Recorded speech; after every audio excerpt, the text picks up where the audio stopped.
بسم الله الحمد لله والصلاة والسلام على رسول الله وعلى آله وصحبه ومن والاه. أما بعد. Во время нашего путешествия в Камбодже мы попытались посетить одну деревню, которая располагалась в 2 часах езды от столицы. В этой деревне живут представители мусульманского меньшинства в стране. Мое внимание привлекло приветливое, улыбающееся лицо одного пожилого мужчины, на котором читалась щедрость и величие. Как его зовут? Халид. Халид? Тебя зовут Халид? Маша Аллах, красивое имя. Красивое имя, Маша Аллах. Сколько ему лет?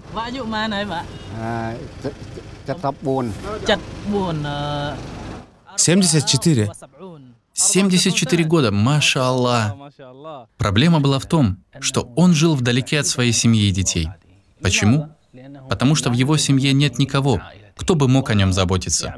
Он занимается производством ножей и продает их. Все его соседи любят его и чувствуют к нему симпатию. И я скажу честно, что не могу порицать их за их любовь к нему. Этот человек на самом деле хороший, простой, и его улыбка проникает в сердце. Он всегда тепло приветствует людей, поэтому они заботятся о нем. Но ему не с кем ходить в больницу. Был один интересный случай. Однажды он сильно болел. Когда он надолго потерял сознание, люди расстроились и подумали, что он умер. Они омыли его, завернули в саван, и внезапно во время захоронения он напугал их тем, что очнулся. И они обрадовались, словно он заново родился. Они завернули его в саван, уже дошли до могилы, и после этого он очнулся. Проснулся? Он любит их, и они любят его. Поэтому он решил остаться жить с ними. Но проблема в том, что ему негде жить. Он живет в половине хижины из тростника и соломы. У них постоянно дожди, и протекающая с потолка вода портит все его имущество. А дожди очень часто идут в камбоджийских лесах. Когда мы посетили его, он попросил нас кое о чем. Он чувствовал стыдливость и стеснительность, когда обращался к нам с этой просьбой. Знаете ли вы, чего он хочет? Хочу туалет. Туалет. Потому что здесь рядом нет туалета, который можно было бы использовать. Иншаллах. Поэтому приходится идти далеко в лес. А он слишком стар для этого. Да, старый человек. На самом деле мы не хотели построить ему, я извиняюсь, только туалет. Нашей целью было построить для него целый полноценный дом. Но расценки на строительство в тех странах не дешевы для местных. Мы же стремились к тому, чтобы помощь нашей группы была представлена не только в виде денег, которые просто тратят. Нет, мы хотим развития и роста. Мы побуждаем человека работать. Как говорится, вместо того, чтобы дать бедному рыбу, дай ему удочку. Но это нельзя было отнести к Халиду. Он был слишком старым. И у него простая работа, которая не принесет ему столько, сколько нужно на строительство. Так что же мы могли сделать? Подождите. Мы забыли нечто важное, чем выделялся Халид. Люди любили его. Его любят. Этим можно воспользоваться. Ну как?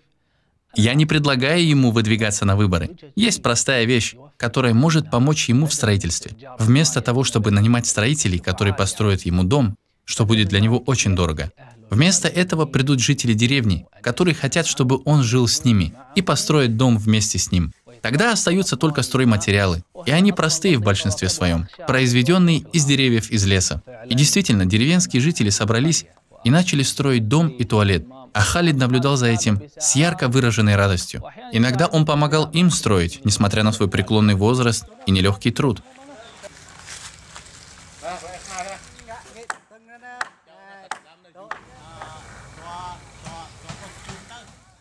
Я не буду скрывать, они не специалисты в строительном деле, но они стараются. Иногда они приходят в недоумение в каких-то вопросах. Иногда они пытаются что-то сделать, но терпят неудачу.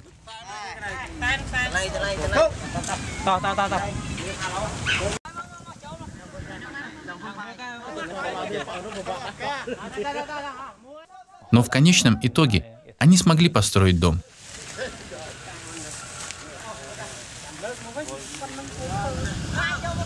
У них было одно хорошее качество. Они делали эту работу безо всяких церемоний и не из-за стеснения перед ним, а с радостью и от чистого сердца.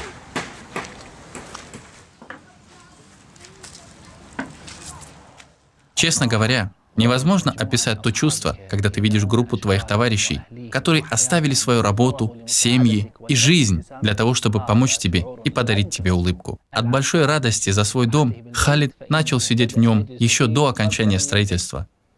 Затем наступил момент переезда из старой хижины в новое жилище.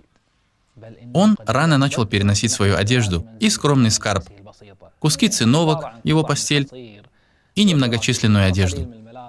Мы сейчас с Халидом, его новый дом почти построен, хвала Аллаху. Крыша не пропускает дождь, что особенно важно, учитывая то, что у нас сейчас собирается ливень с ураганом.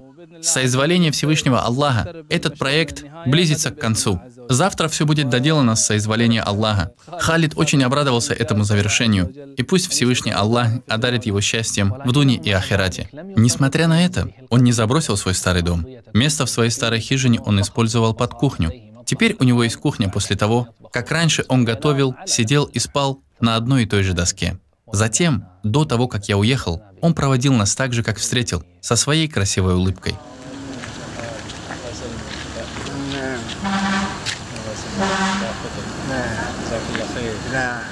Уважаемый брат, уважаемая сестра, объединение на самом деле это очень хорошо, потому что когда деревенские жители почувствуют, что они сами построили своими руками его дом, и когда Халид увидит своими глазами, как его соседи и любимые ему люди помогают ему, все это увеличит их дружбу и симпатию между ними.